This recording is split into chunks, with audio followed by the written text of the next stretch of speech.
to present the facts about earthquakes and everything they do, Dr. Kathy Noodle. Hello there, everybody. My name is Kathy, and I will be the expert on earthquakes today. Barney's just going to show you some safety tips and how to avoid getting hurt during an earthquake. And basically, I'm the person that's just going to explain some important facts that you're going to need to know about earthquakes.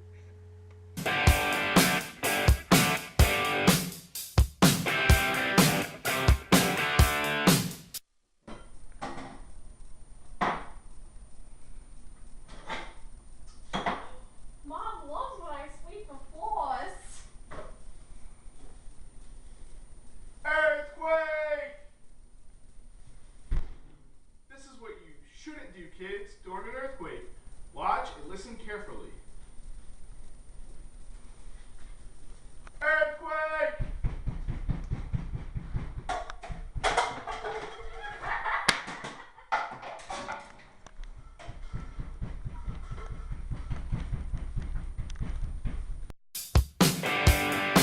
She was a fast machine, she kept the motor clean, she was a fast...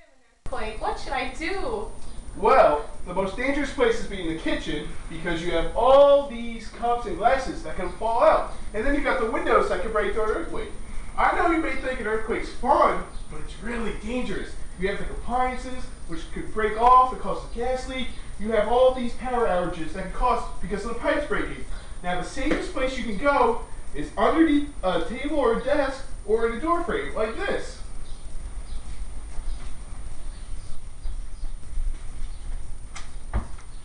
Oh, you just open the door and stand there? Yeah, and make sure nothing's going to fall and hit you on the head because you don't want to hurt your little brain. Or you can get under the table like this. And hide. Oh.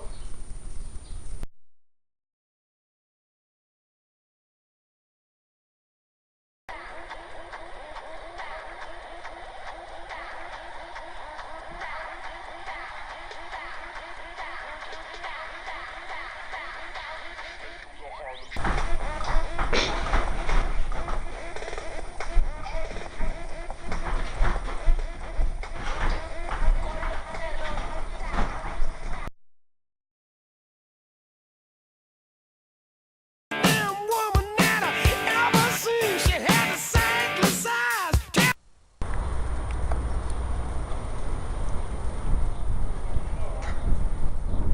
Earthquake! Alright kids, like you learned before, stay away from power sources. In an earthquake, you don't want any telephone poles or any sources that can fall on your head and really get you hurt. You want to stay safe and you want to have fun after an earthquake. And also, you want to make sure that no cars coming by, and make sure you get off your bike or get out of your car. So make sure if there's a split occurs near a fault line, you don't want to fall into it.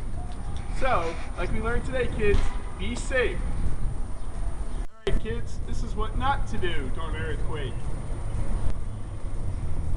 Earthquake!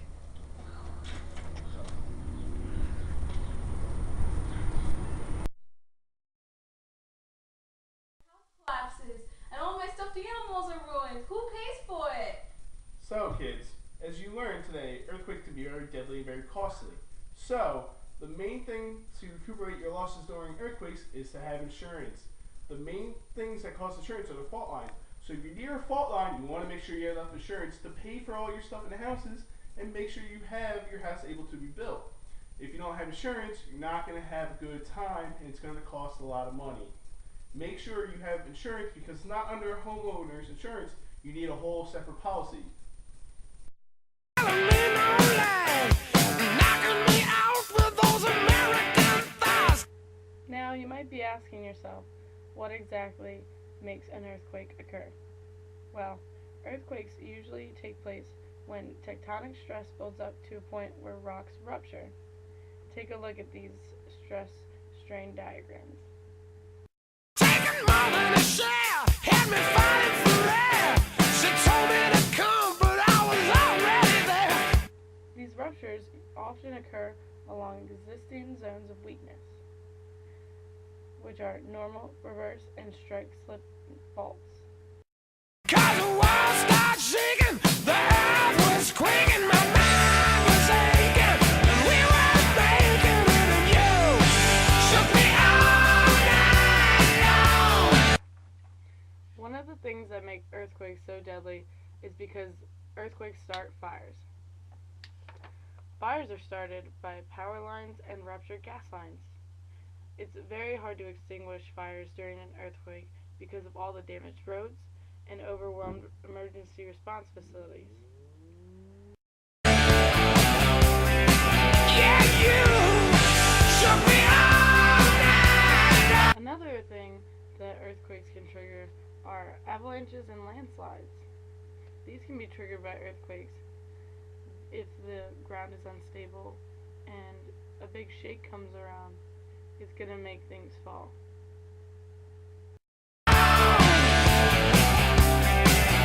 Walking double time on the seduction road. She was one of a kind, so just a mine on mine. Wanna know applause or just another cause? Made a meal out of me and come back for more. One of the most deadly factors of an earthquake is that when an earthquake happens, it tends to have a shake that is powerful enough to collapse buildings. It would be mostly appropriate to say that earthquakes don't kill people, buildings kill people, because it's not the actual earthquake that kills people, it's the effects of the earthquake that cause so many casualties. Yeah, I can be there tomorrow. Yeah, that's fine. So what do you want me to bring when I come over tomorrow?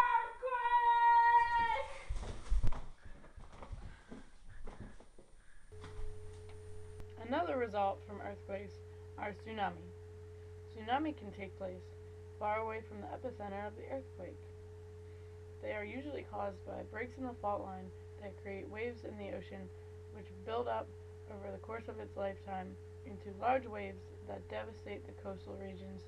Tsunami don't necessarily always start from earthquakes, but earthquakes are one way to trigger tsunami. Cool me down to take another round. Now we're back in the ring to take another. Earthquakes can cause the ground to liquefy, and it allows structures to subside or topple. This is the act called subsidence. Subsidence occurs on these major fault lines as well as other fault lines during the event of an earthquake. Swing that the walls was shaking, the earth was quaking, my mind was aching, and we were making it, and you shook me all night long. Earthquakes are hard to predict if they are going to happen, but some precursors of earthquakes are tilt meters, water levels, random gas levels, low frequency radio waves, and animal behavior. During an earthquake, do not enter or leave a building. Get under a sturdy desk or table. Keep away from power lines, and if you're driving, pull over and stay away from bridges. After an earthquake, you're going to want to prevent fires, prevent flooding. Do not flush until sewer lines are checked. Evacuate buildings if possible, but do not use the elevators. And aftershocks are a distinct possibility.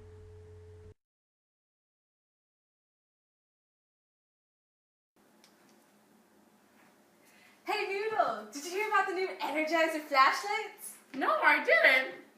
What's this? Don't use that. That's my flashlight. Here's an Energizer flashlight. They're super cool, they're super bright, and you can add them in your earthquake care packages. And they're cool to dance with.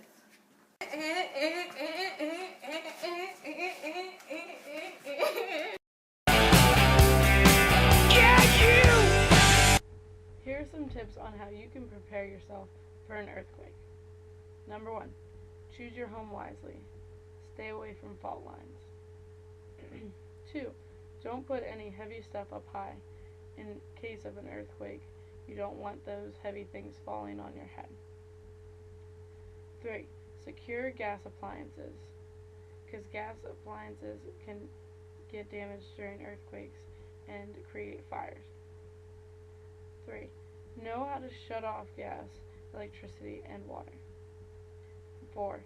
Buy or make an earthquake kit, including supplies for at least 48 hours, in an event of an earthquake.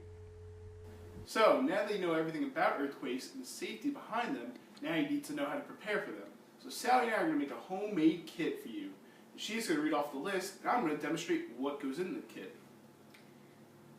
Item number 1 on the list is water. Number 2, canned or packaged foods.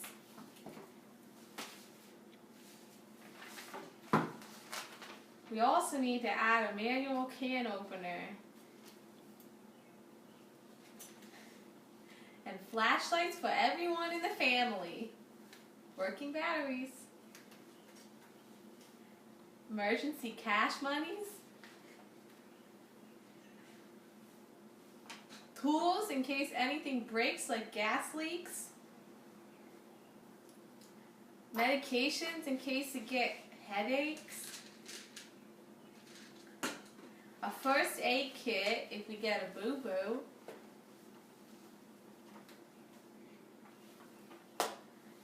Copies of important documents.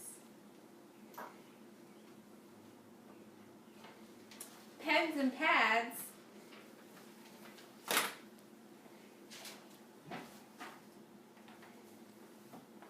Work gloves.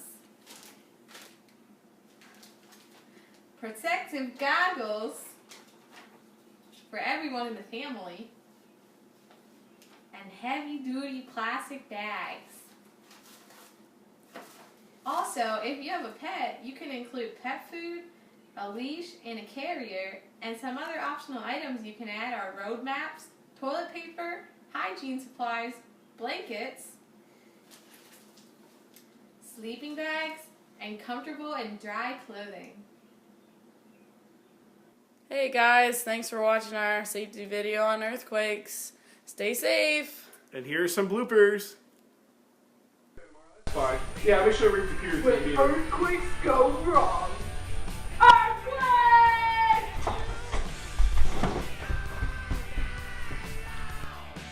Aaron. Just. Yeah. I'll make sure I bring the computer too, so we know what to do.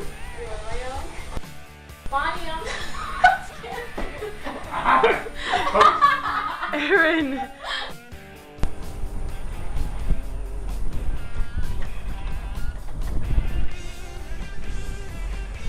Earthquake! Okay, kids. So, like we said before, you want to be safe on an earthquake. An earthquake's not fun, especially when you get hurt. So you want to stay away from power lines and make sure you alert other people by All right. Earthquake!